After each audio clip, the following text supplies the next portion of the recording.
అండి welcome to Sita daily vlogs. ఈ రోజు కట్టె పొంగల్ చేస్తున్నా.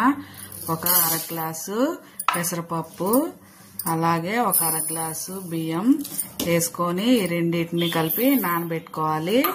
అందులోకి ఒక స్పూన్ మిరియాలు, కొంచెం అల్లం, రెండేమో పచ్చిమిరపకాయలు, మిరియాలని కొంచెం దంచుకుందాం, కొంచెం అలాగే వేసుకుందాం. ఇప్పుడు స్టార్ట్ చేద్దాం.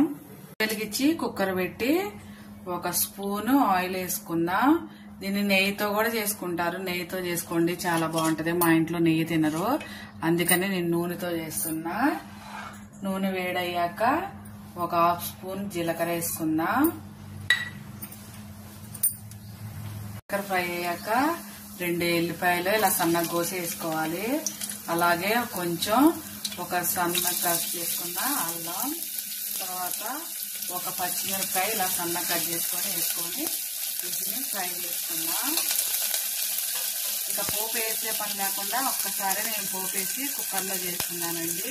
సపరేట్గా పోపు వేసుకునే పని లేదు, ఇక ఇందులోనే వేసుకున్నా పోపు. అది వేగాక ఇప్పుడు ఒక రెమ్మ కరివేపాకు వేసుకున్నా, అలాగే దంచి పెట్టుకున్న మిరియాలు వేసుకున్నా.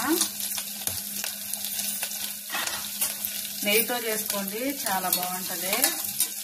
ఈ ఫ్రై అయిపోయాక కడిగి పెట్టుకున్న పెసరపప్పు బియ్యం వేసుకుందాం. 2 నిమిషాలు ఫ్రై చేద్దాం. కప్పుతో అయితే పెసరపప్పు బియ్యం తీసుకున్నాము, అదే కప్తో 4 కప్పులు నీళ్ళు వేసానండి. ఇది దీంతో తీసుకున్నాను, దీంతో 4 కప్పులు ఇప్పుడు నీళ్ళు వేస్తున్నా. పెసరపప్పు బియ్యం 2 సమానంగా తీసుకోండి మీరు. కలుపుకుందాం. ఇప్పుడు రుచికి సరిపడా ఉప్పు వేసుకుందాం.